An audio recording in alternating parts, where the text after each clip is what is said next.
this morning is The Struggle is Real. And if you want to turn to Genesis 32, you can just put your thumb in there. We'll get to that in a little bit. That is our text today. In that text, we find the story of a man who was constantly struggling with just about everything in his life. And that, of course, is the story of Jacob.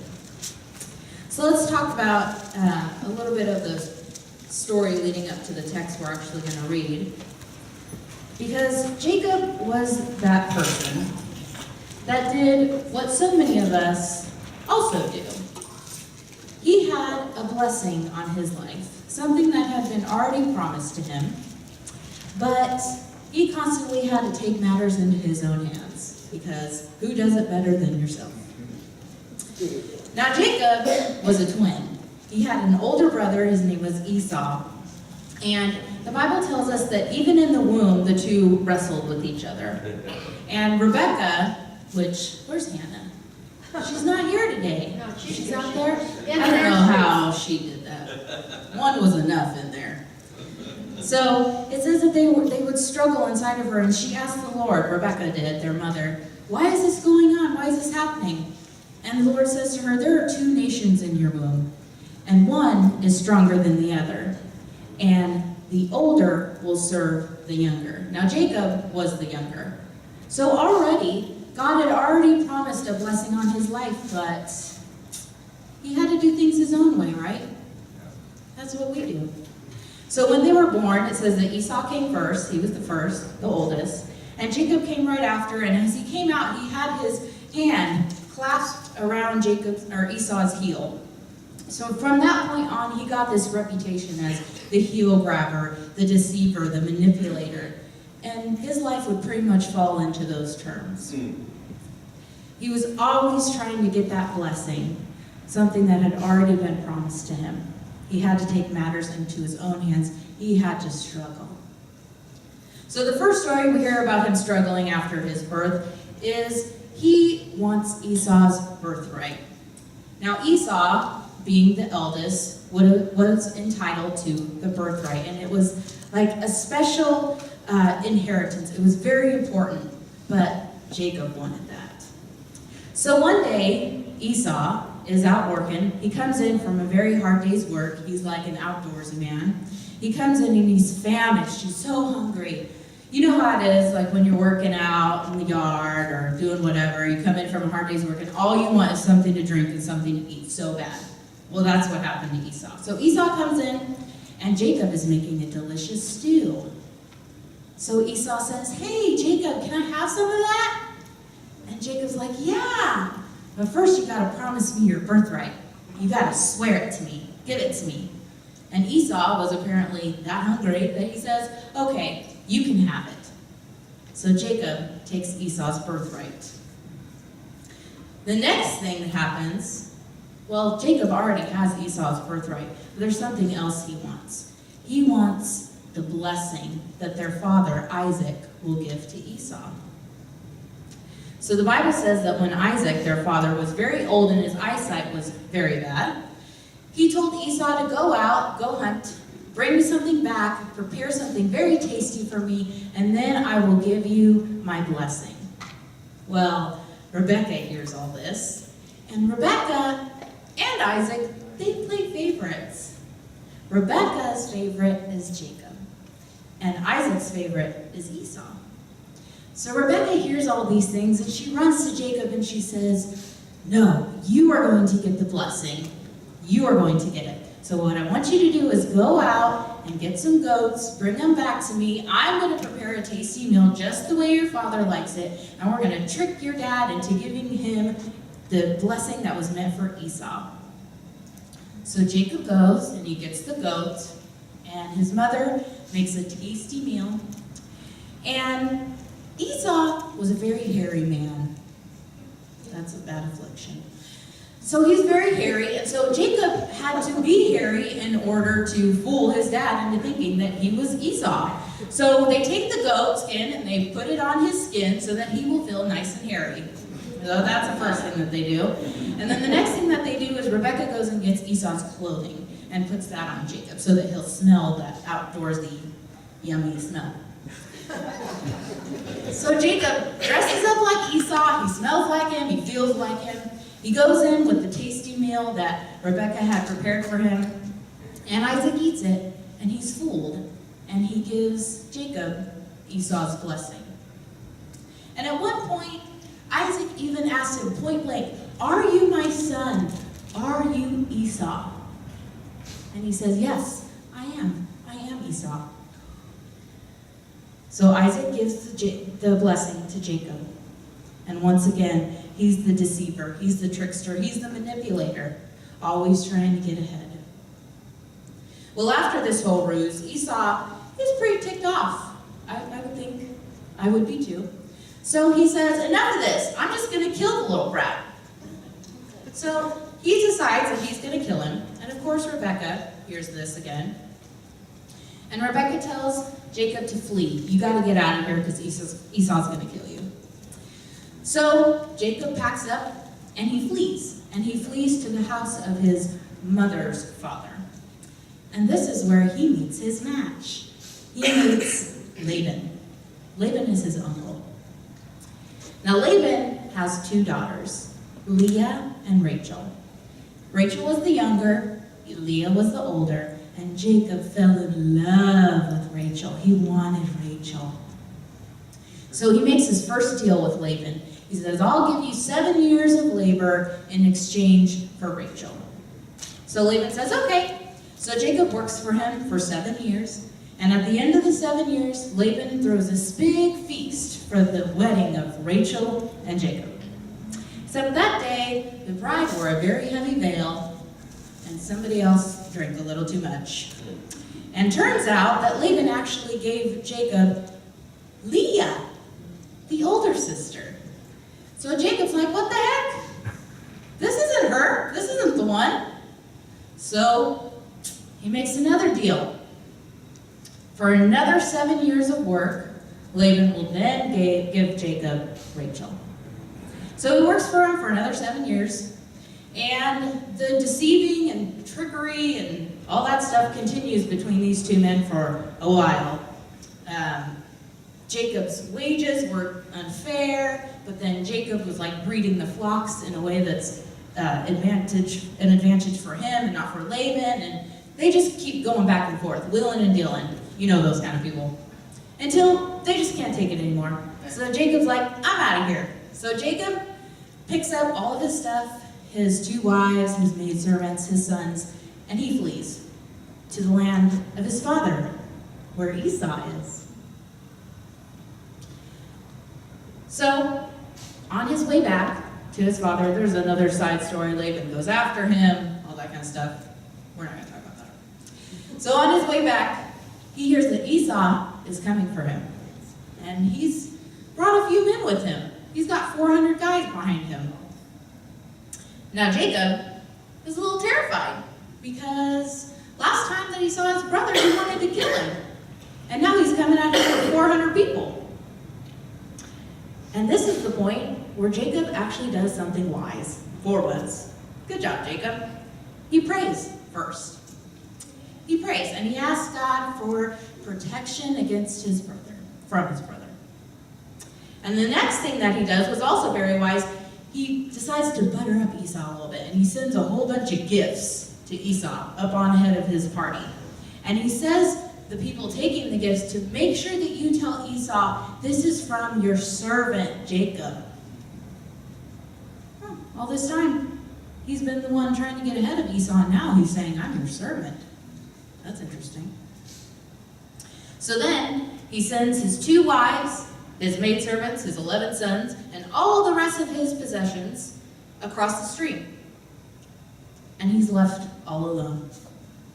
And I imagine that this is the point where he just wants to be left alone with God. He wants to think about all the things that's going on, about how he's about to meet his brother who so many years ago wanted to kill him. And he just wants to stew over all that and be with God. And this is where the magic happens. And this is where our text picks up. So let's turn to Genesis 32, verse 22.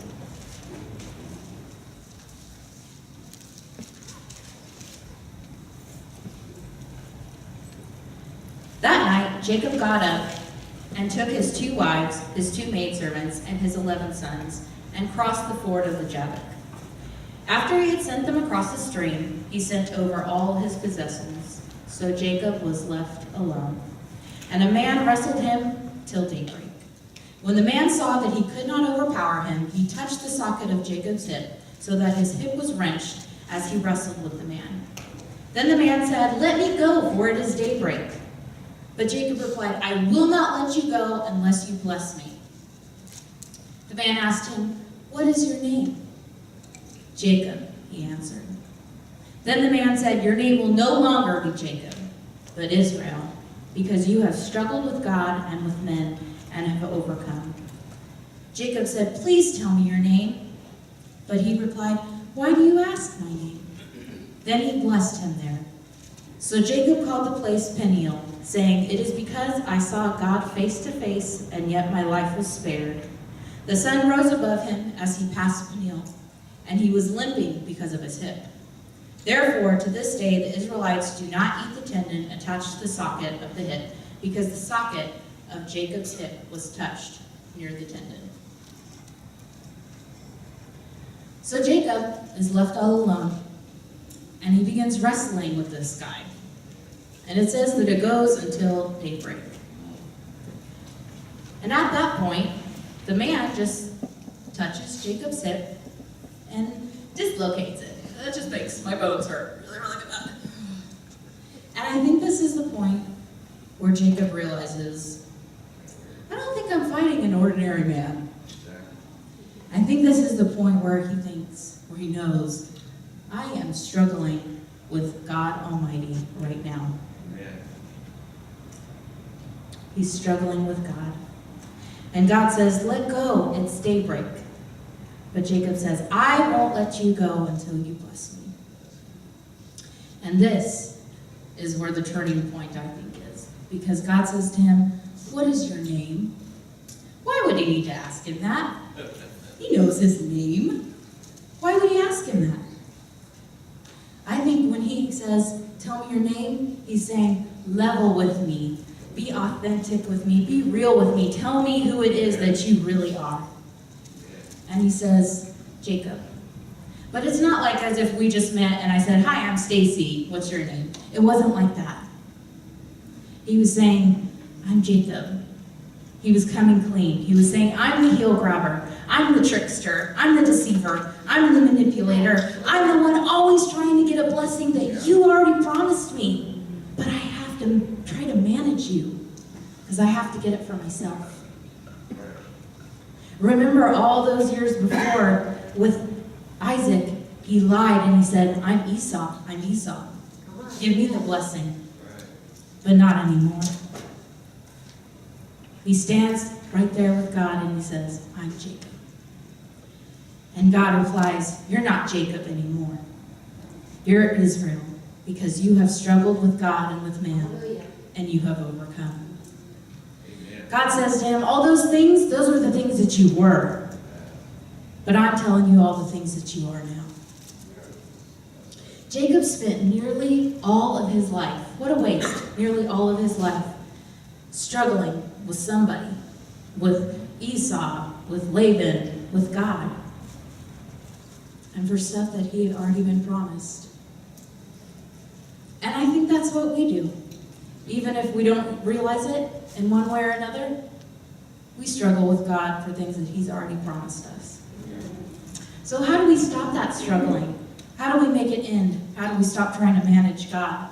And you know what? I am preaching to myself this morning because I am a control freak. I have to, you can ask Helen. I don't like surprises at all. I have to know what's going on at all times. I'm a control freak, so believe me, I'm right there with you. So how do we stop that? How do we stop being control freaks? Well, I think there's some things that we can pick up from Jacob's story that tell us how to stop struggling. Number one, get alone with God. Jacob got alone with God. He sent everything that he owned, everything, away from him so that he could be with God. And isn't it interesting that he had prayed earlier on in our text, he had prayed for God's protection and from his brother Esau, but nothing actually happened until he was left alone completely with God. And that's what we need to do on a consistent basis. We need to get alone in the Word. We need to get alone in prayer. We need to get alone in worship. Sometimes I think that we rely too heavily on the prayers of others, and there's nothing wrong with asking for somebody to pray for you, but you got to do your own time on your own knees. You got to get alone with God. We need to get alone with Him because it's only in His presence that we find out who we truly are. Have you noticed that, I'm sure you've noticed that, it's not until you actually get to spend one-on-one time with somebody that you find out who they truly are. You find out what makes them mad, what makes them happy, what makes them really mad. It's like when you first get married and you're first living with each other and you find out all those lovely things about each other that you never knew. One of the first things that I learned about Kel was that he is very much a morning person. And one of the first things that he learned about me was that I am very much not a morning person. It takes 2.5 cups of coffee before I can transition into morning Stacy to a functional, rational, civilized human being. But not Kel. No. He just pops open his eyes and he's singing. And the birds are singing. It's like a Disney movie. And I just want to throw something at him. He'll be in the bathroom singing. And I'm like, shut up. But see, I would never learn those things about him if I didn't spend quality time with him.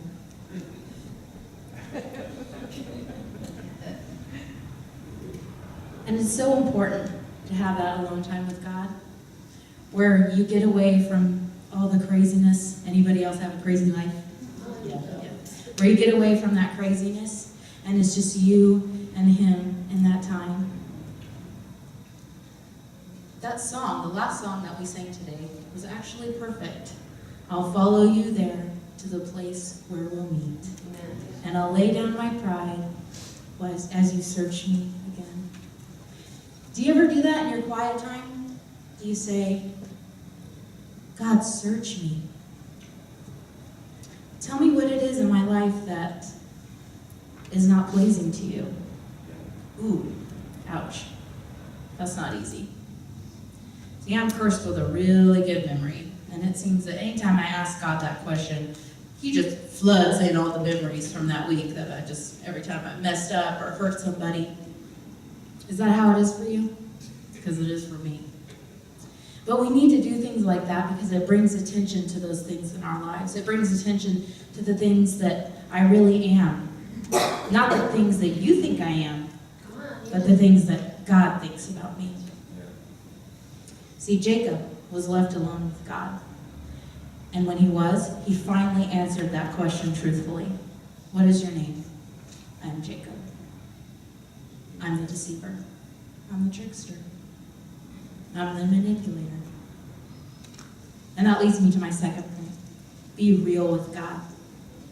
So get alone with God and be real with God.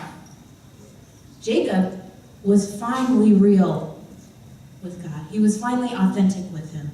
He said, I'm Jacob. I'm the trickster. That's me. God doesn't need you to tell Him that. He already knows. It's not like He doesn't know everything you do every single day of your life. But He already knew Jacob was all those things. He knew that before he was born. He knew everything he would ever do.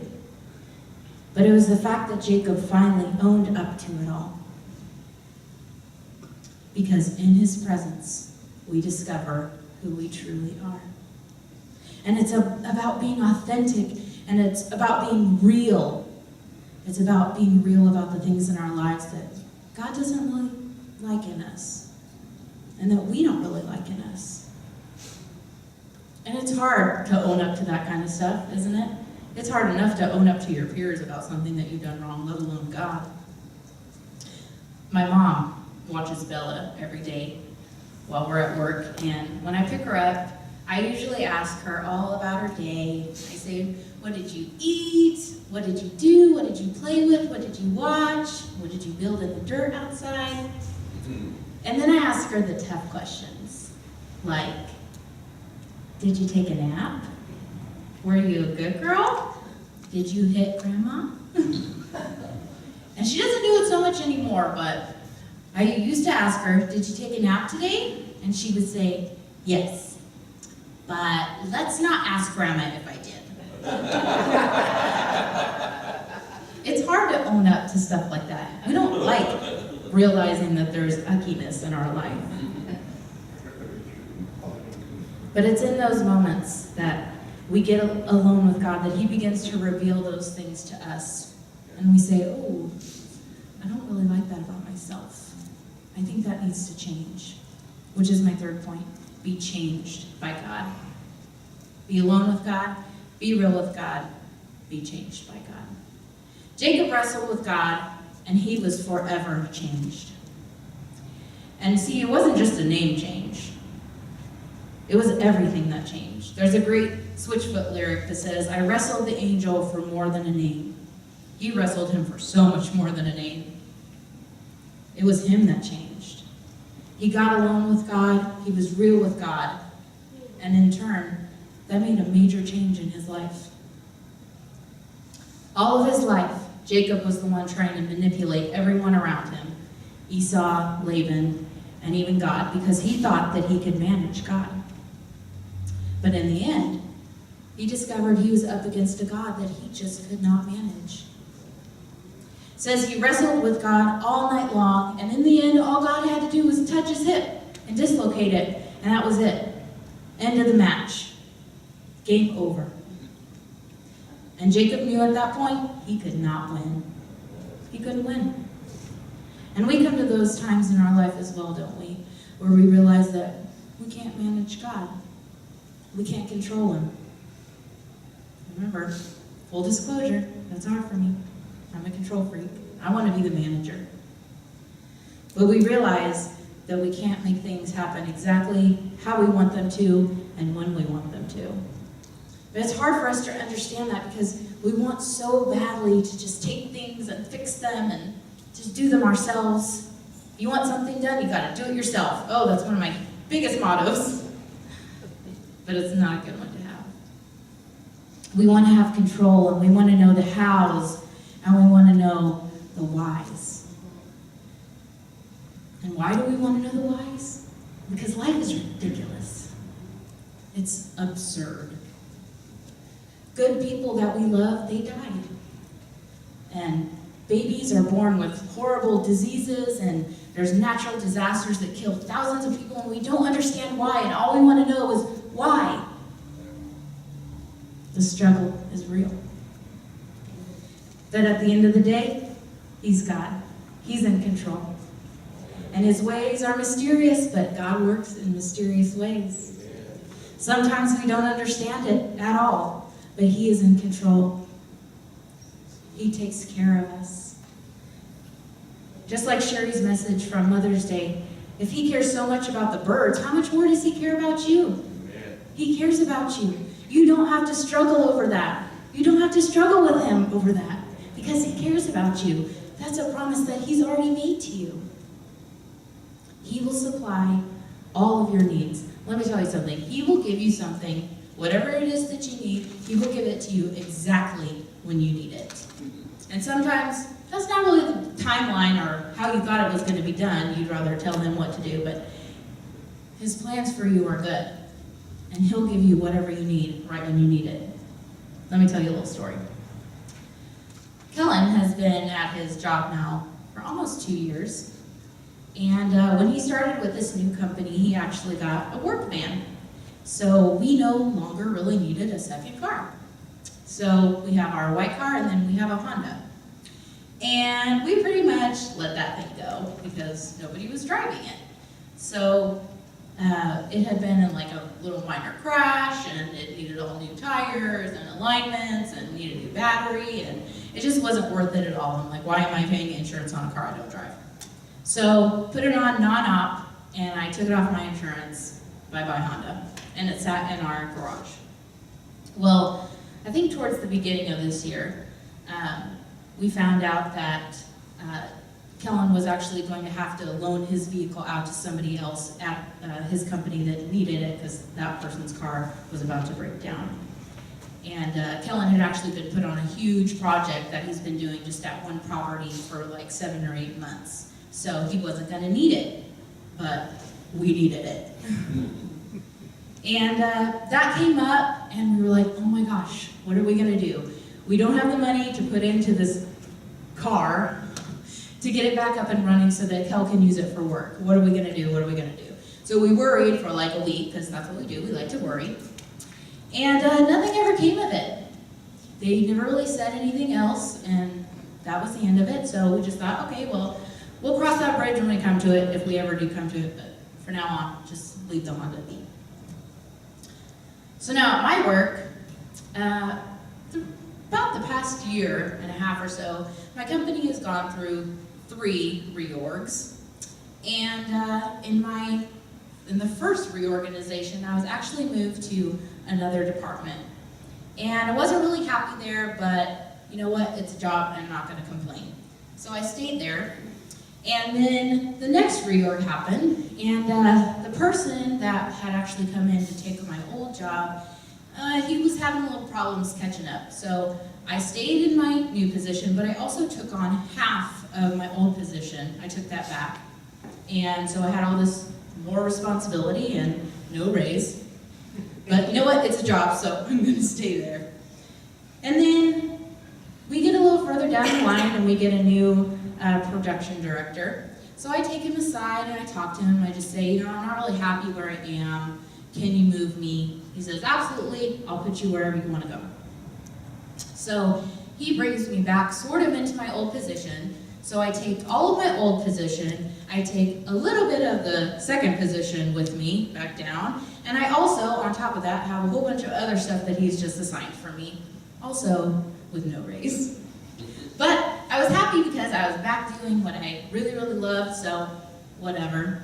But at the same time, I'm like, God, I know that you put me here for a reason, but I'm working my butt off, and I'm here all the time. I'm here all the time. Where's my raise? Where's my raise? Where's my raise? So it was on a Friday morning, and my production director pulls me aside, and he says, 9 people are getting laid off today, and you're not one of them. 9 people. Our company only has 35 people, so when you take 9 away, that's about a third of the company. He says, but you're staying right where you are. I said, okay. And that was a hard day for me because a lot of my friends that I have been working with, I've been there for 5 years, and I've become really good friends with these people, and I had to watch a lot of them leave. So it was just a weird day for me. And then, that all happened at the beginning of the day.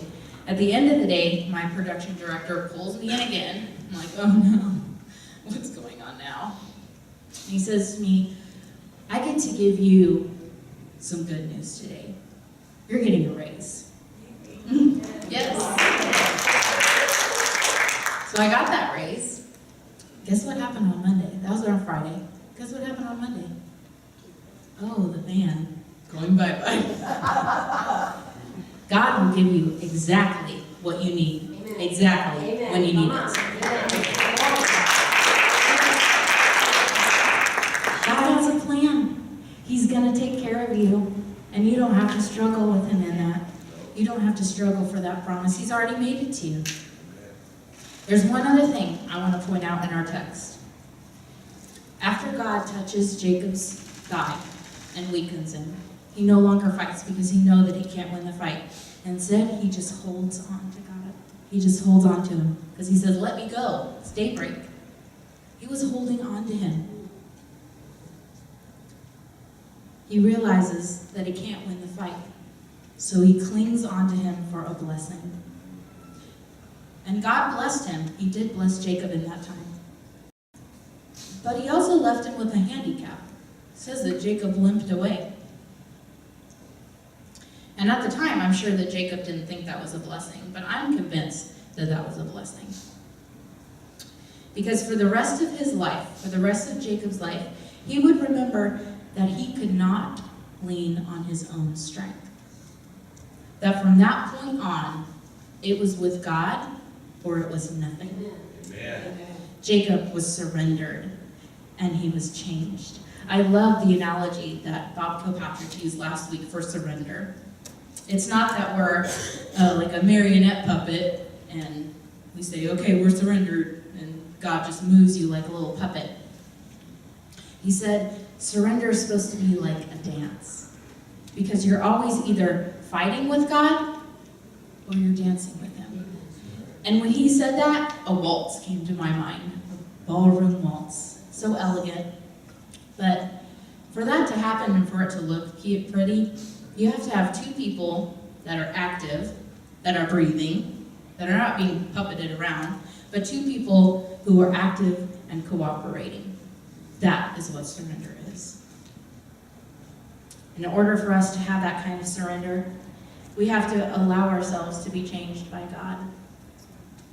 And it's in those moments that we're alone with God and we're real with God, truly real with him, that he changes us. Would you bow your heads with me this morning?